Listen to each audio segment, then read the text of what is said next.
Bonjour à tous, je reviens avec un nouveau podcast et cette fois-ci c'est sur la blessure de trahison qui est je pense une blessure que tout le monde a. La blessure de trahison elle est très très associée à la blessure d'abandon. Généralement elles sont toutes les deux en cercle vicieux. En fait on anticipe le fait de potentiellement être abandonné. Donc on manipule et on trahit l'autre, on se trahit soi en manipulant. Ça c'est pour faire très simple, mais je vais y revenir.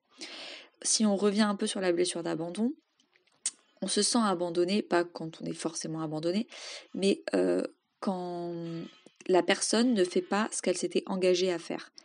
Je reprends l'exemple que j'avais pris dans le podcast de la blessure d'abandon. Vous êtes une petite fille et votre papa est parti 6 mois pour le travail dans un autre pays. Techniquement, il ne vous a pas abandonné. Il va revenir et de toute façon, vous n'êtes pas seul et ça s'est fait en toute sécurité et en toute conscience. Mais vous, dans votre tête, il s'était engagé à être là et donc pour vous, c'est un abandon. Et en fait, la blessure de trahison vient anticiper ça, anticiper tout abandon possible. Ce sont des blessures que vous n'avez pas trahies, on ne vous a pas assez materné, on ne vous a pas assez expliqué à l'époque où vous étiez enfant. Et donc du coup, toute situation qui vient réactiver la blessure d'abandon va vous traumatiser. C'est un vrai choc émotionnel pour votre mental. Et donc du coup, le mental va tout faire, votre ego va tout faire pour vous protéger de ça, de revivre ça. Et c'est là où il active du coup la blessure de trahison qui va manipuler totalement inconsciemment. Vous êtes des manipulateurs sans le savoir en fait. Enfin, on est tous des manipulateurs sans le savoir. Et le sentiment, l'émotion qui est associée à la blessure de trahison, c'est à chaque fois que vous êtes dans l'anxiété, dans la peur du futur, dans le fait de ne pas contrôler les choses. Ça, c'est des émotions. À chaque fois que vous avez cette émotion-là, vous avez deux choix, ou vous vous apaisez, vous vous remettez dans le cœur et vous vous dites « Ok, c'est pas grave, on va voir ce que la vie va m'apporter ». Ou alors, vous activez cette blessure beaucoup trop, vous vous faites avoir par cette blessure et là vous commencez à vous trahir vous-même, trahir les autres et manipuler. Parce que vous êtes sceptique, parce que vous êtes un peu intolérante avec ce que font les autres et que vous voulez que ça se passe comme vous voulez. Vous avez peur de la séparation, de l'abandon et donc vous êtes un peu dans l'auto-sabotage en contrôlant et en étant sûr que tout ça se passe. Le problème c'est quand on tombe dans la blessure de trahison régulièrement et donc du coup on porte le masque du contrôlant. En fait on tombe très rapidement dans l'insatisfaction permanente de votre vie parce qu'à force de tout contrôler, il n'y a plus de petites surprises, de petites choses, ou alors quand il y en a des petites surprises et des choses chouettes qui arrivent dans votre vie, ou alors vous les voyez même plus, ou alors elles ne se sont pas passées exactement comme votre ego le voulait, et donc du coup ça tombe dans le négatif, alors qu'à la base c'est quelque chose de positif. Et c'est en travaillant sur cette blessure que vous allez sortir de cette insatisfaction permanente parce qu'en fait vous avez trop éduqué votre cerveau, votre enfant intérieur, tout votre monde intérieur à ce que ça se passe toujours comme vous voulez. Pour moi, c'est très personnel, mais pour moi la blessure de trahison c'est la blessure de la communication. Si tout le monde comprenait comment cette blessure fonctionnait, je pense qu'on améliorait grandement les communications, que ce soit dans les familles, entre les amis, au travail, dans le couple, partout. Comme la communication est souvent sujette à interprétation, notre ego se fait des films et généralement des films catastrophes. À chaque fois que vous avez des scénarios catastrophes, mais s'il va se faire ça, il va se faire ça, et si je dis ça, il va pas se passer ça, et peut-être que si je dis ça, plutôt il va se passer ça, et là ça part en échiquier, en partie d'échec infernal, et c'est le mental qui carbure, et en fait il faut vraiment revenir au cœur. Revenir à la simplicité. Je vous conseille le livre les quatre accords Toltec. Là-dessus, c'est hyper intéressant. Ne fais pas de suppositions, c'est l'un des accords. Moi, mon astuce pour vraiment ne pas tomber dans les interprétations, c'est tout simplement de demander. Je demande très clairement qu'est-ce que l'autre a voulu dire par là. Est-ce que c'était un sous-entendu? Est-ce que c'est mon cerveau qui a déraillé? Comment ça se passe? Et je n'ai plus honte, n'ai plus peur de demander clairement ce que la personne a voulu dire, tout simplement pour m'éviter des heures et des heures de torture mentale. Ensuite, il y a tout ce qui est manipulation indirecte. Généralement, on manipule pour plusieurs raisons, et bien sûr sans s'en rendre compte, parce que si je vous dis que vous êtes des manipulateurs, forcément ça fait pas plaisir, et vous n'avez pas forcément envie de le reconnaître, et moi aussi, parfois ma blessure de trahison se réactive, mais en travaillant dessus de plus en plus maintenant, j'arrive à l'anticiper, à savoir que je vais pas retomber dedans. Mais on manipule pour que l'autre anticipe nos besoins. Donc on essaye de faire comprendre à l'autre qu'on voudrait bien ça, de telle façon, etc. Donc c'est de la manipulation. Parce que on n'ose pas demander, parce qu'en fait on a honte de ses besoins, on a honte de ce qu'on voudrait vraiment.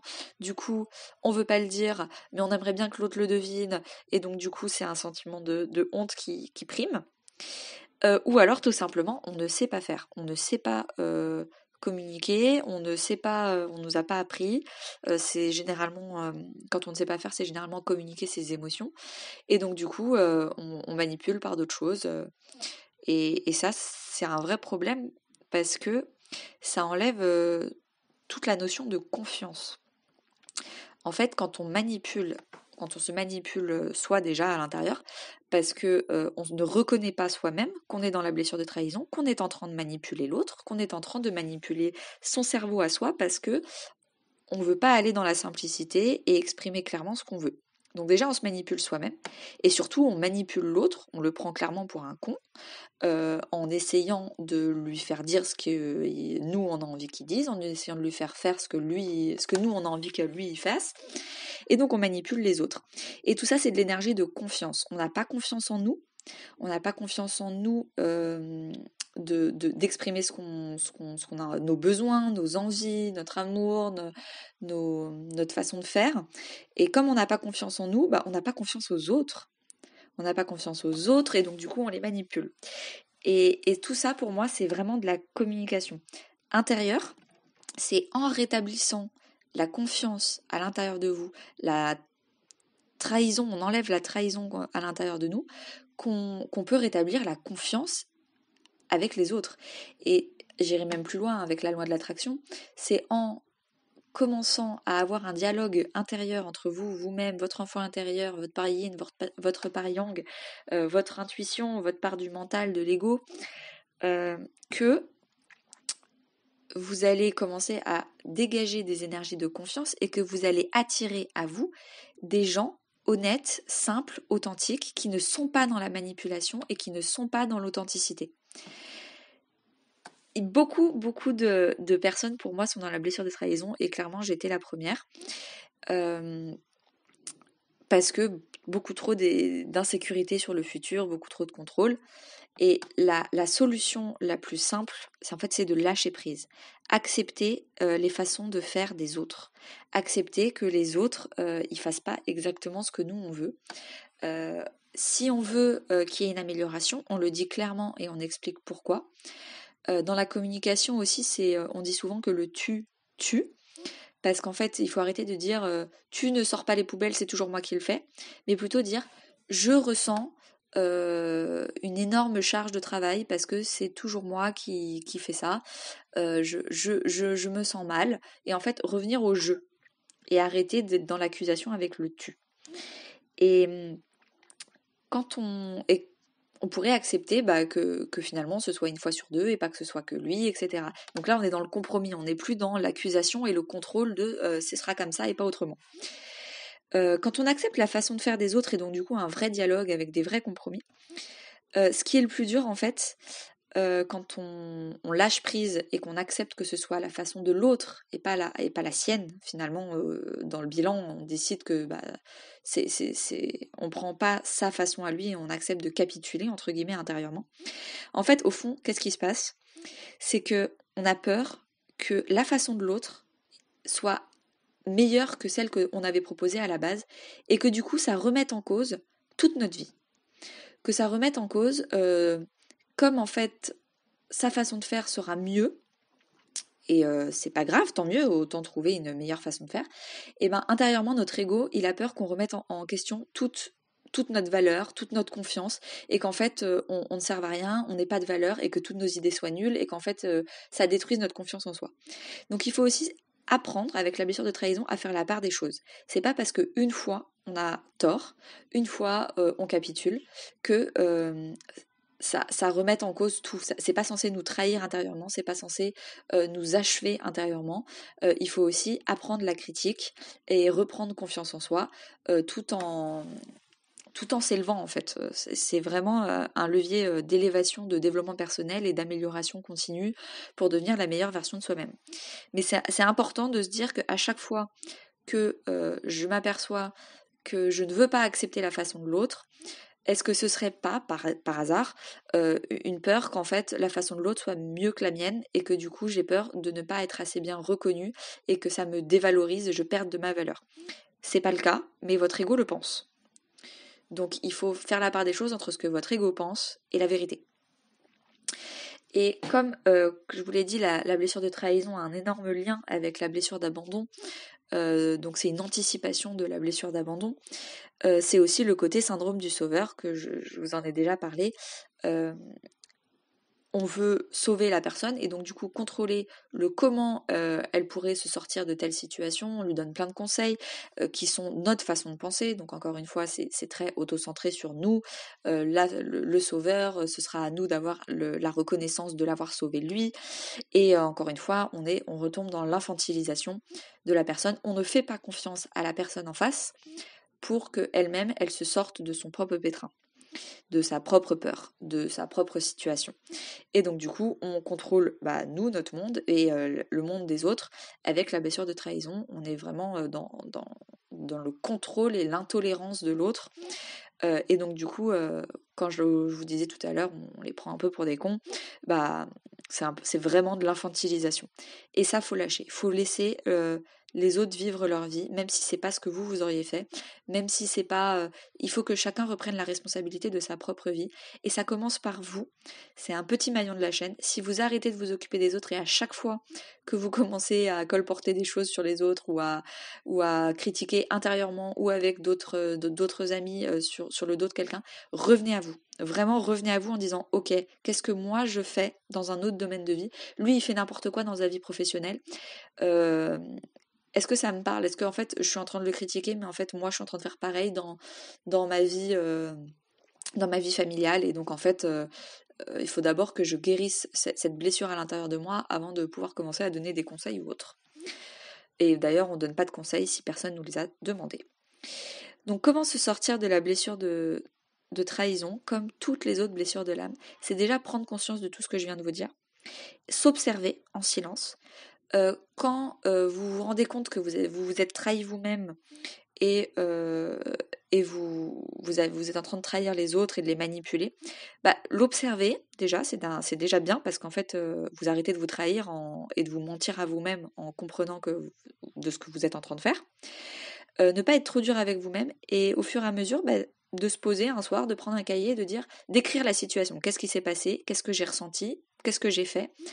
Ok, donc généralement, qu'est-ce que j'ai ressenti? C'est généralement de l'insécurité, de la peur, de l'anxiété. Ok, la prochaine fois qu'une situation pareille se représente, qu'est-ce qu'il faudrait que je fasse? Et là, pareil, vous écrivez dans l'idéal, qu'est-ce que vous rêveriez de pouvoir faire, qu'est-ce que vous rêveriez de pouvoir ressentir, tout en laissant la place de l'autre, respectant l'autre, ses idées, ses opinions, sa façon de faire.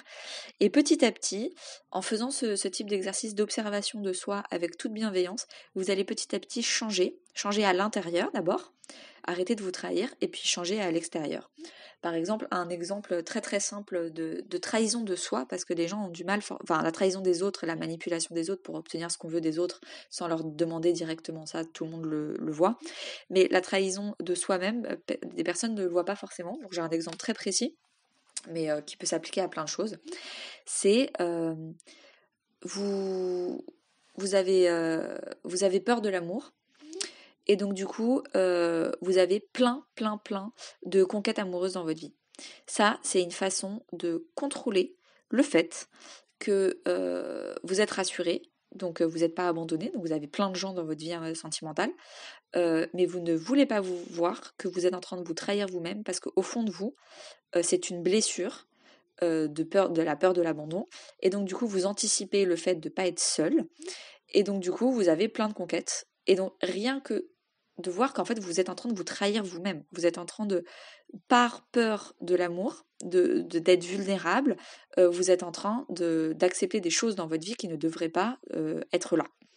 Donc ça, vous vous trahissez vous-même en faisant ça. Et donc du coup, vous trahissez vos partenaires qui pensent qu'ils ont peut-être une chance dans votre vie, alors qu'en fait, pas du tout, vous faites ça parce que vous avez peur d'être seul. Mais pas du tout parce que vous êtes réellement prêt à vous engager. Et donc du coup, pour moi, la blessure de trahison, c'est avant tout euh, une démonstration d'engagement envers soi-même. Qu'est-ce que, au fond de vous, sans vos peurs, si vous aviez une baguette magique, dans l'idéal, qu'est-ce que vous feriez pour vous-même? Dans quoi vous vous engageriez professionnellement, sans syndrome de l'imposteur, dans le plus grand des rêves, qu'est-ce que vous voudriez faire au quotidien, dans votre famille, dans vos amours, dans vos amis, dans votre vie quotidienne, où est-ce que vous voudriez vivre, dans quel endroit de la planète, ce genre de choses.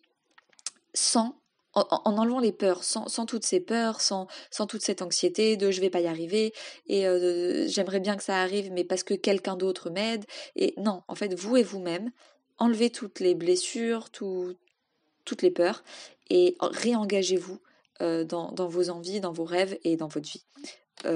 Et arrêtez de plutôt concentrer vos énergies sur les vies des autres en fait. Donc, le podcast s'achève ici. Je vous souhaite à tous une très bonne observation de vous-même sur la blessure de trahison. Et je vous souhaite une très bonne journée.